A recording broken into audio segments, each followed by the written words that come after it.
Ok.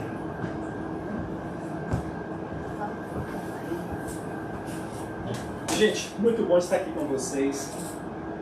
Estamos nesta manhã agradecidos a Deus por estarmos juntos para estudarmos a Palavra de Deus. Todos são bem-vindos para estudarmos o livro sagrado, esse livro sagrado, o livro santo. Gastamos um bom momento estudando a Palavra de Deus com o pastor Thomas, na lição da Escola Sabatina. E agora nós vamos entrar então com um estudo mais profundo da Bíblia, baseado no livro de Lucas, no capítulo 15, o versículo 1 e 2. E eu quero ler para vocês Lucas 15, versículo 1 e 2. Diz assim: chegava-se a ele todos os cobradores de impostos e pecadores para o ouvir. Mas os fariseus e os escribas murmuravam: este recebe pecadores e come com eles. Todos que se aproximavam de Jesus, aquelas pessoas que era, diria, da sociedade, os marginalizados, aqueles que estavam em uma situação onde os que se dizia santarrões tentava se desviar-se dessas pessoas, mas Jesus dava as boas-vindas a todos. E agora estava no meio deles cobradores de impostos, publicanos, pecadores. Para os líderes da época, para eles, essas pessoas como que contaminavam. Mas para Jesus, eles eram bem-vindos. E o objetivo desse sermão é fazer com que nós possamos viver uma vida numa sociedade, criando a necessidade para ajudar a comunidade. Não fomos criados como uma ilha para viver isolados, não. Devemos criar, como cristãos, laços. Criar laços para poder ajudar com a nossa amizade outras pessoas. E essas pessoas possam no futuro fazer parte da sua igreja, da comunidade. Mas precisamos aproximar dessas pessoas de uma maneira, criar esse relacionamento de uma maneira prática. Não aproximarmos dessa pessoa, talvez com interesse religioso apenas. As pessoas perceberão quando você aproxima delas com esses interesses. E precisamos quebrar esse gelo. Não é que vamos querer torná-las cristãs imediatamente, mas precisamos interessar nas necessidades das pessoas. Né? Há muitas necessidades na sociedade que nós vivemos. E precisamos fazer com que Jesus seja, de uma forma prática, através da sua vida, ele possa também entrar na vida daquela pessoa. Mas a gente tem que interessar pelas necessidades. E vamos meditar um pouco. Eu não quero pregar muito hoje, eu creio que 25 minutos vai ser o suficiente para alcançar esse objetivo. Olha, uma estratégia que o Senhor Jesus, Ele mesmo criou. É uma estratégia criada por Ele há 2000 anos atrás. Né? É uma estratégia que, se nós usarmos essa estratégia, a gente vai ter êxito. E olha o que diz Ellen White no livro Ciência do Bom Viver, na página 49, fala assim: unicamente os métodos de Cristo trarão verdadeiro êxito no aproximar-se do povo. O Salvador misturava assim com os homens como uma pessoa que lhes desejava o bem. Manifestava simpatia por eles, ministrava-lhes as necessidades e granjeava-lhes a confiança. Ordenava, então, segue. Quando Jesus ordenava o segue, primeiro, olha os passos que Jesus ele fazia. Jesus primeiro fazia o quê? Misturava, desejava a pessoa o bem, manifestava simpatia, ministrava as necessidades das pessoas. E aí o que Jesus estava fazendo? Conquistando a confiança dessa pessoa. E então Jesus falava: segue-me. Você sabe que essa estratégia de Jesus parece uma estratégia não mirabolante, não é? É uma estratégia simples. Mas existe nessa simplicidade o poder. E nós precisamos aprender, através dessa simplicidade, como Jesus, usar essa estratégia que ele adotou. Porque é uma estratégia eficaz para trazer outras pessoas ao Senhor. Algumas pessoas dizem que a gente não deveria envolver com outros, porque são pecadores, que a gente ao envolver com certos grupos seriam inapropriados. Mas nós precisamos aprender de Jesus, que Jesus ele se misturava com pecadores, enquanto ele era criticado por os líderes religiosos da época, ele se misturava. Mas será o que esse significado de misturar-se? O que significa isso? Jesus ele andava com toda a classe de gente. Ele andava com toda a classe de pessoas, mas ele fazia parte de todos os grupos? Essa é uma pergunta que eu faço.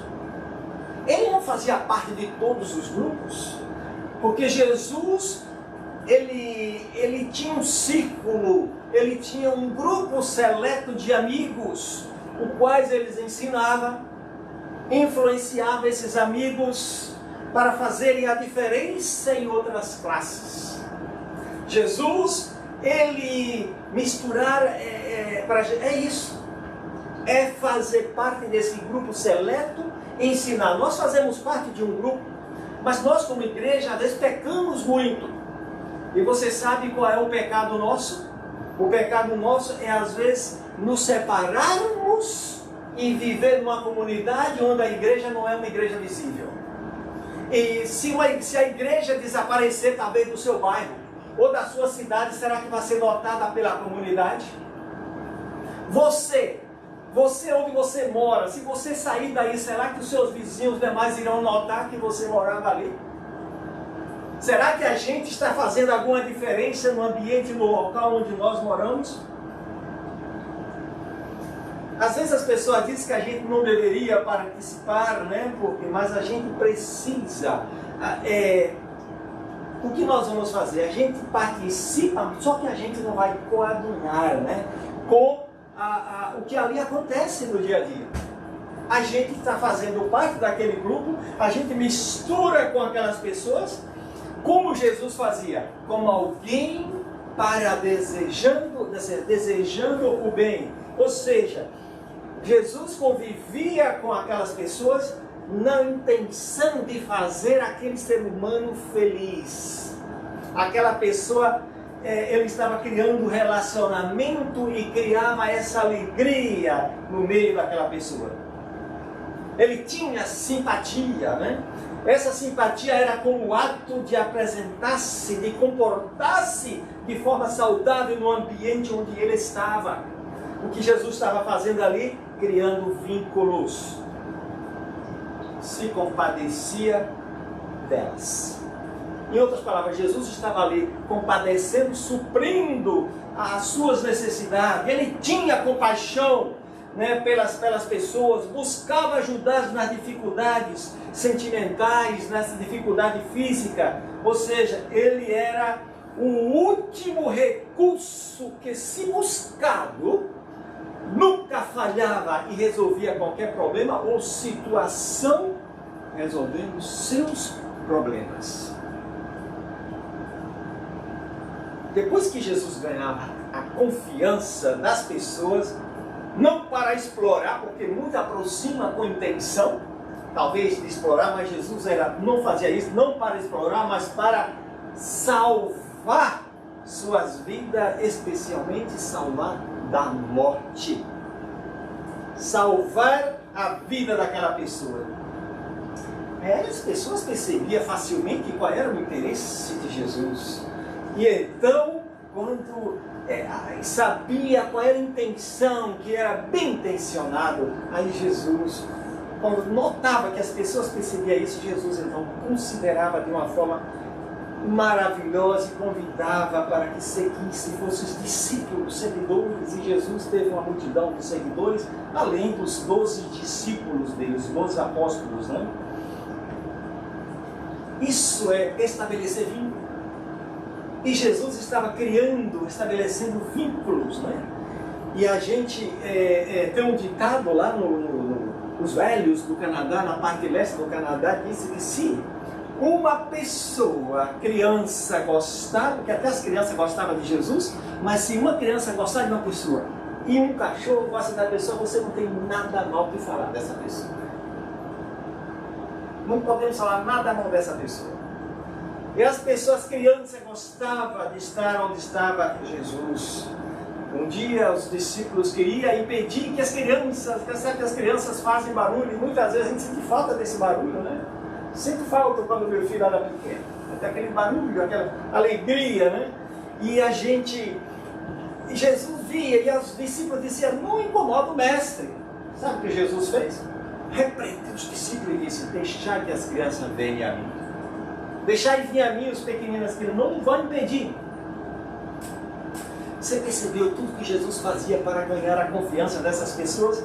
Jesus, ele se estabeleceria em relacionamentos, criava vínculos, e então ele dizia, segue. Segue. Por que será que o método de Cristo favorece em cativar as pessoas? Porque esse método de Cristo, você pode trazer pessoas e atrair, tirar da morte e trazer para ser salvo, a salvação. Por quê? Simples.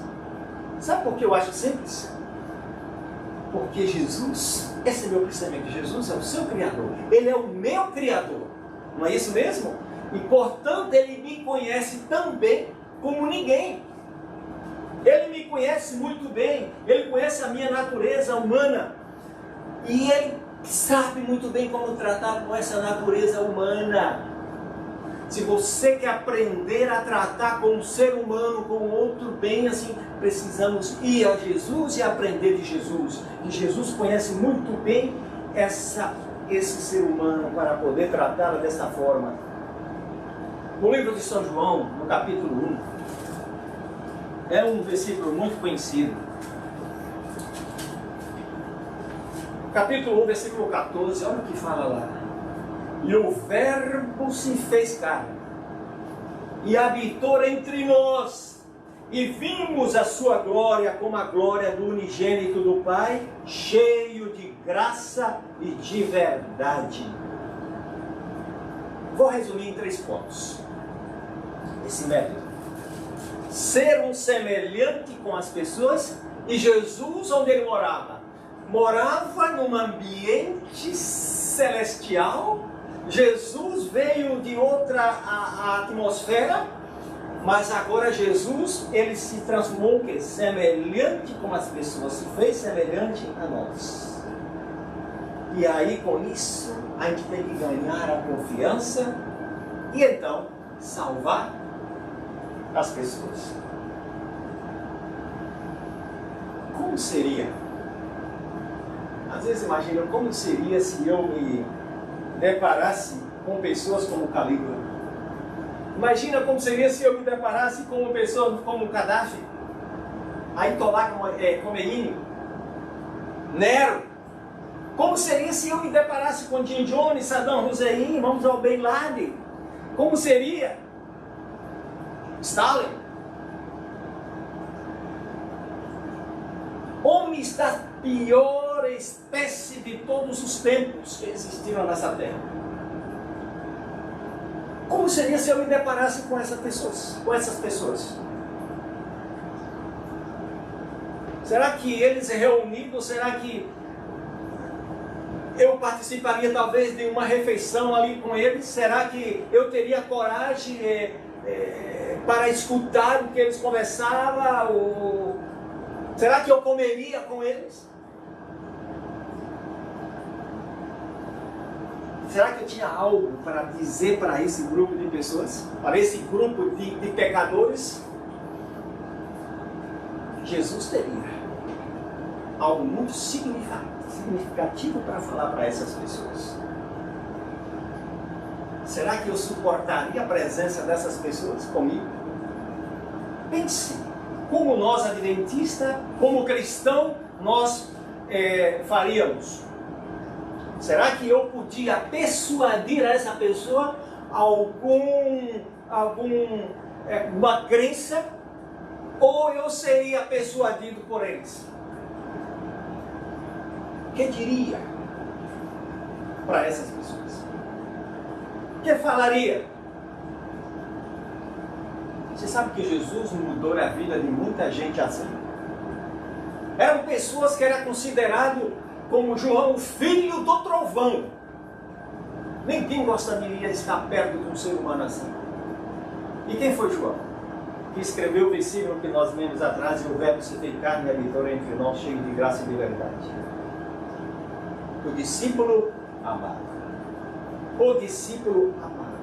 Não, Jesus não tinha preconceito, meus irmãos. Jesus não tinha preconceito de aproximar de ninguém. Hoje estamos vivendo num mundo diferente.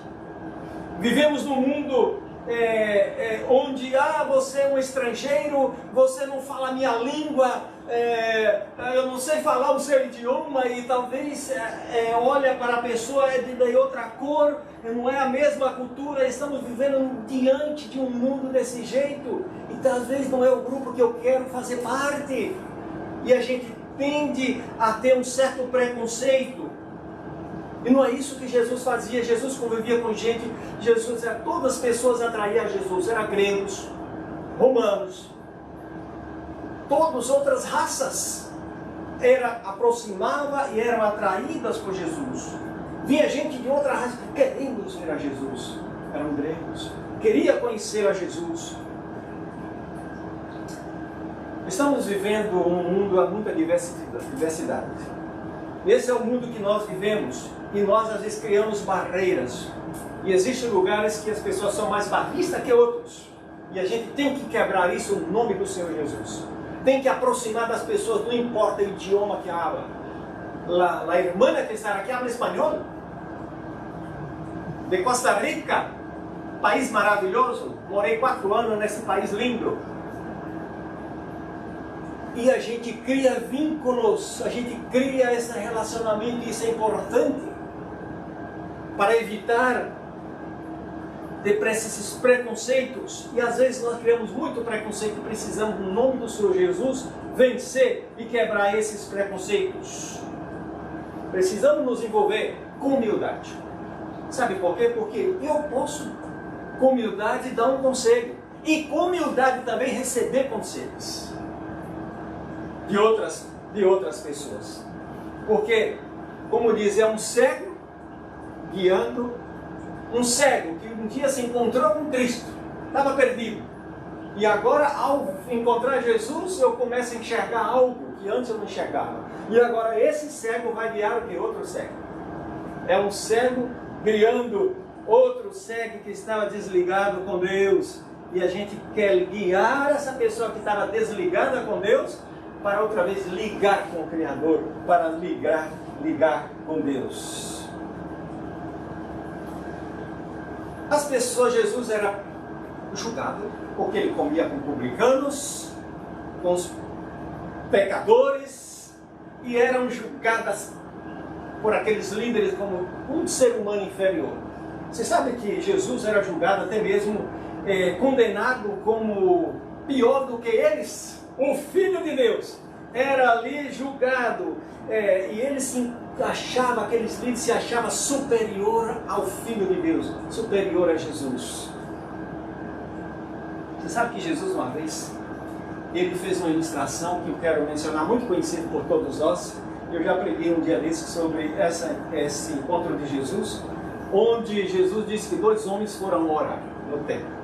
Um publicano, que era um cobrador de imposto, ou seja, aquele era considerado um pecador, que ninguém, os líderes, se aproximava dele, não era convidado nem para entrar na sinagoga. E um pecador. E outro, um publicano, e ali também tinha um fariseu, né? Um orava e dizia: Senhor, o publicano tenha misericórdia de mim. Aonde ele estava orando, a Bíblia fala que de longe, ele nem sequer podia entrar. De longe ele orava: Senhor, tenha compaixão, misericórdia de mim, porque eu sou um pecador.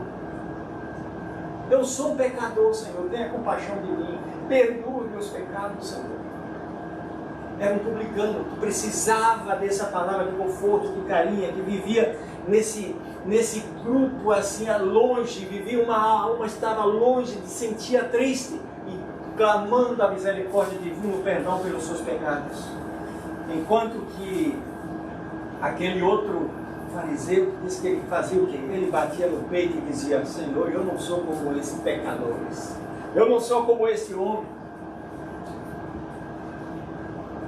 Eu sou uma pessoa que devolve os dízimos, que faço bem. Eu sou esse tipo de pessoa. E Jesus, ele conclui dizendo que o homem que saiu justificado daquele meio e os pecados deles foram perdoados foi o publicano.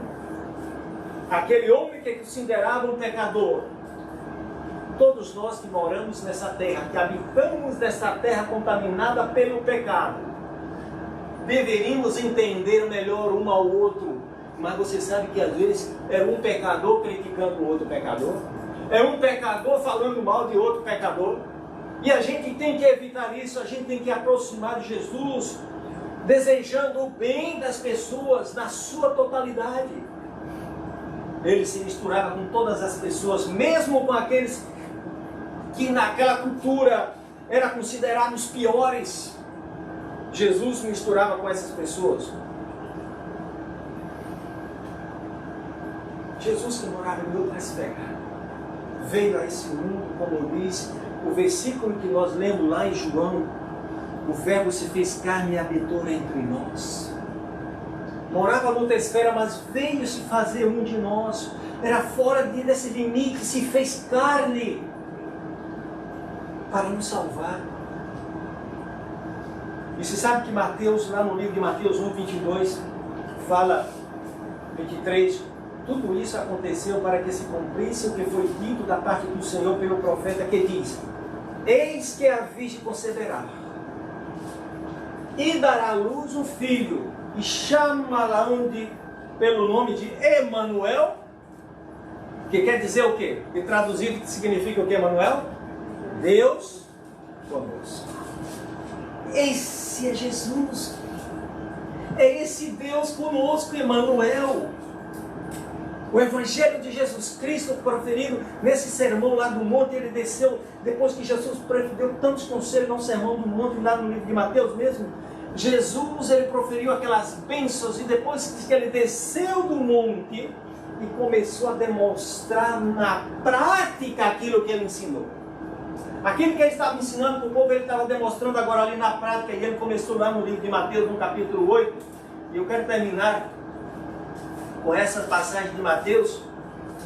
No capítulo 8, no capítulo, tem alguns versículos interessantes. Olha no versículo 1, diz: e descendo do monte, seguiu uma grande multidão. Tinha uma multidão, o sermão do monte, ali, lá tem o capítulo 7, agora o 8 começa a dizer: e descendo do monte. Logo depois, Jesus agora misturava com aquelas pessoas. Olha no versículo 13 o que aconteceu. Olha o que a gente vê ali, no versículo 3, ali, ele estendendo a mão e tocando no leproso, curando aquele impuro. Aqui estava na prática aquilo que ele estava ensinando. Olha o versículo 15, o que fala: que Jesus tomou a sogra de Pedro pela mão e a febre o deixou. Olha o versículo agora, o capítulo 9, o versículo 8, diz: Jesus pegou na mão de uma jovem que havia falecido. O que aconteceu? Ressuscitou aquela jovem. O versículo 29 do capítulo 9 também de Mateus, que fala que Jesus tocou os olhos de alguns cegos e lhes retornou a visão.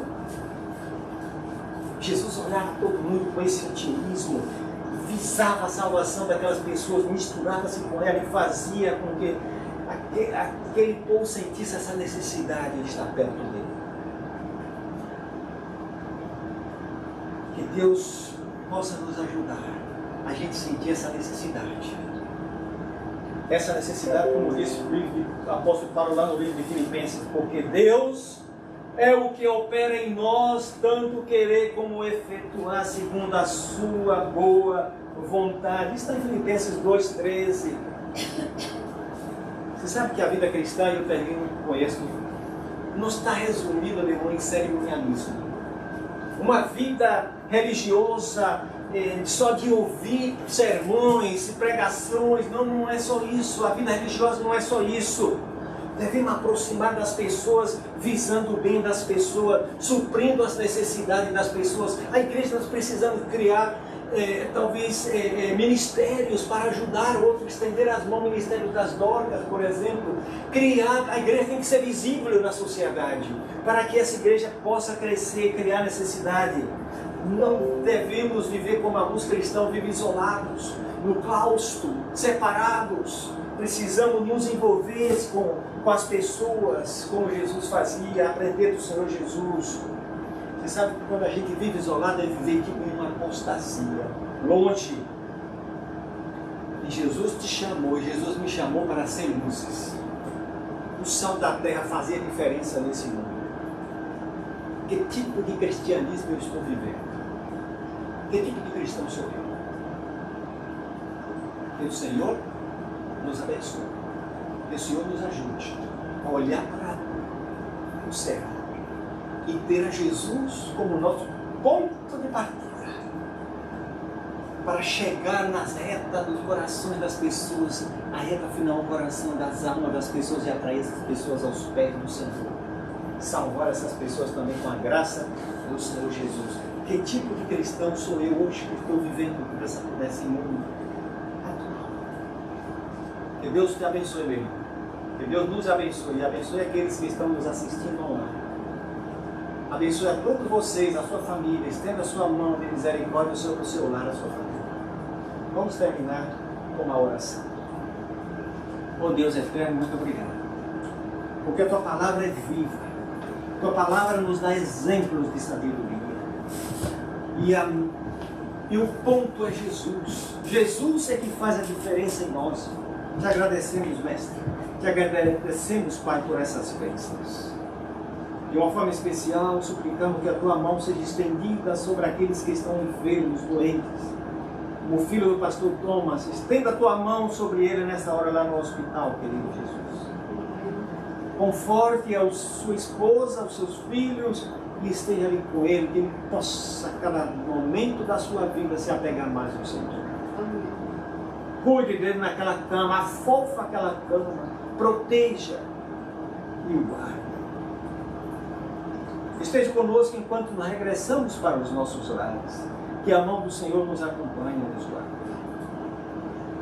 Ao sair desse local, ao dirigir pelas ruas, ao entrar em nossa casa, entra ali conosco. Mora em nosso coração, ao levantar, ao deitar, ao nascer do sol e ao pôr do sol. Abençoe a todos. Em nome do Senhor Jesus. Amém.